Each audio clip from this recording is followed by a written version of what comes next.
You get free money, you get free money, you get free money, everyone gets free money. In case you haven't heard from the news yet, we're going through another financial crisis, and then again, when are we not constantly going through a financial crisis? But to put the cherry on top, it looks like we are actually close from getting a bill passed in the White House for a $10,000 student loan forgiveness. Or are we?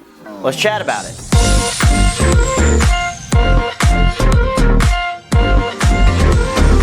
Hello everyone, and welcome back to a new video. Shawn's the name, and today I want to talk about not only what this new bill or proposed bill, I shouldn't even say it's not even a bill yet, but proposed bill of this student loan forgiveness is, and two, how it's going to actually make an impact on the average American person. Oh, and make sure you leave me a comment down below on what your opinions are on all of this, because there's definitely two sides to the coin on this, so I'd love to hear yours. And to give you an idea of how big this bill or how big this change could be, I want to share some pretty alarming stats with you. 43 million Americans have some sort of student loan debt. That's 1 in 8 people. And according to the census data, people between the ages of 25 and 34 are most likely to have student loans, but ages 35 to 44 are the ones who actually hold the most amount of student loan balances. And I can personally vouch, as I've seen this originating mortgages, people basically take out student loans. They have such a small monthly payment on what those student loans are,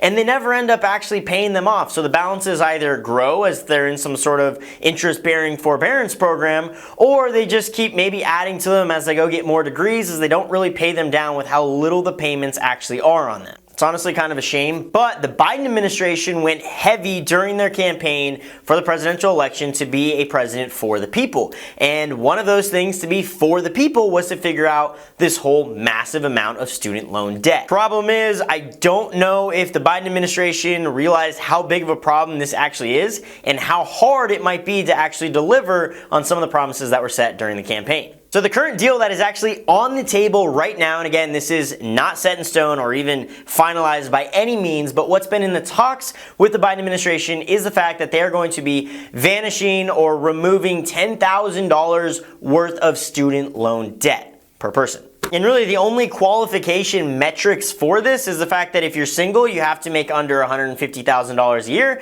and if you're married, you have to make under $300,000 a year combined. And that's like quite a bit of money to most people, so I think the stat on it was that 97% of people with student loans will actually qualify for this. I think the only 3% of people who wouldn't qualify for this are probably going to be those doctors or higher-end medical professionals who still have some student loan balances even though they make tons of money. It seems pretty much like a win-win for most people, right? 97% of people can benefit from this, so that sounds pretty awesome, right? Problem is, you can't just really snap things away like that, okay? This cost to the government is going to be $321 billion with a B, $321 billion to do. That's not necessarily an easy thing to do when we're in financial crisis mode right now, with the stock market being horrible and interest rates rising and everyone going, what the heck's going to happen to our economy? So adding that into the mix is going to be even more challenging, because you don't just like make up $321 billion.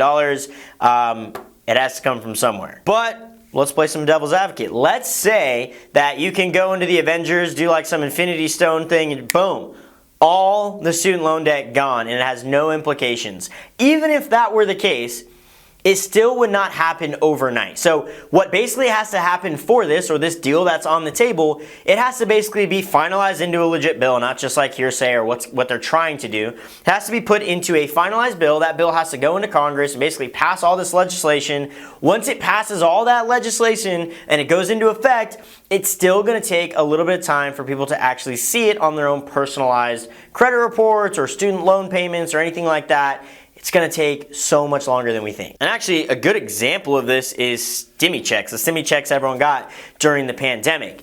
You know, that is a tried and true method for stimulating the economy. They're literally called stimmy checks, all right? That's a way to basically stimulate the economy, and there wasn't a whole lot of like, hey, we need to draft a whole new bill for this. No, it's kind of like, hey, here's where the economy's at, here's what's going on, let's pump some money into the economy to keep things alive and keep things going.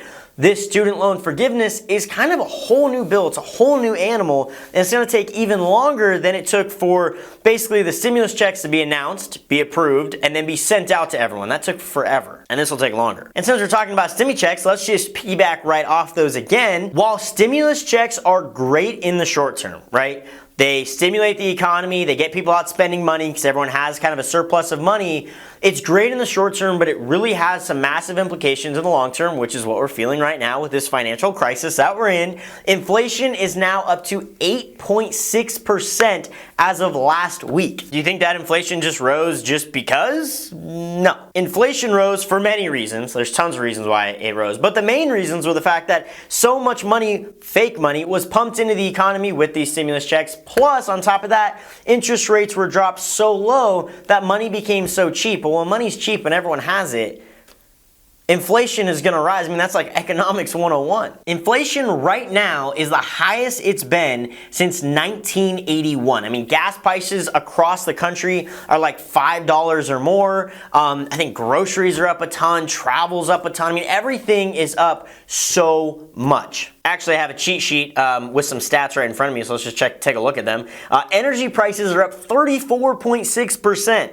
Are you serious? Food prices are up 11%. So like, while I'm no highly educated economist and have all the solutions to this world, I would just take a rough bet or a rough guess on the fact that forgiving $321 billion is probably not good for inflation, if I had to take a guess. I don't know, but let's say it does all happen, it doesn't impact inflation, everything's fine and dandy and everything's great. What is this actually going to do to the average American? Well, in my opinion, I don't think it's going to do a whole lot. And first of all, and one of the main reasons, the fact that, like I mentioned earlier, student loans have very low payments. And not only do they have low payments, they have low interest rates. Most student loans that I've seen, and correct me if I'm wrong if things have changed recently, but most credit reports that I see and most student loans that I end up seeing from clients of mine, rates are anywhere from like 3 to 6% on these student loans. And again, a lot of them don't even have active payment plans. You can kind of pay on them whenever, or you can keep putting the balance off and getting in multiple rounds of forbearance and not ever actually have to pay on them. So if someone goes from like, oh, I don't have to pay my student loans right now, or yeah, I have to make a payment on my student loan, it's like $60 a month. Do you really think getting rid of that debt is gonna make a significant impact on someone's monthly cash flow? Probably not. So when you talk about people trying to get ahead on their debt, you're getting rid of loans that have incredibly low payments that aren't necessarily required all the time, and you're getting rid of debt that has very low interest rates on them. So both of those combined, it's not making a significant impact on someone. Now, a better use of $321 billion, again, in my opinion, would be to actually wipe out $10,000 worth of credit card debt that people have. That's the biggest thing I see hurting people's monthly cash flow, because credit cards are tough. If you rack up a huge balance on your credit cards, your interest rate, first of all, is incredibly high. Like the average interest rate on a credit card is anywhere from like 14% to like 26%. So you have a massive interest rate on that debt that you're borrowing, but also your payments on that card is gonna go up the more that you borrow. So if you're racking up more debt on your credit card, your monthly cash flow is getting worse because your monthly payment on those is increasing. Credit cards are a super vicious cycle that are incredibly hard to break and get out of if you're looking for financial freedom, where if I was president of the United States, that's where I would spend $321 billion, but I will never be president of the United States because one, I'm not older than dirt, and two, I'm not vastly disconnected from most Americans. You have to have both of those to get elected these days. But I want to know your feedback. So if you're president of the United States, what would you do with $321 billion to help out the average American? Let me know in the comments down below. I'm always interested in hearing your opinions, but we'll all have to kind of hang tight to see what the White House does in these kind of uncharted waters that we're in now in regards to the student loan forgiveness. And once we do have some updates, I'll make another kind of follow-up video. So if you are interested and you're not already subscribed to this channel, then now is a good time to do it. But hopefully you found this video helpful and brought some value to you, because that's ultimately my goal. So if it did, hit the like button, share the video with a friend, and again, I will see you in the next video.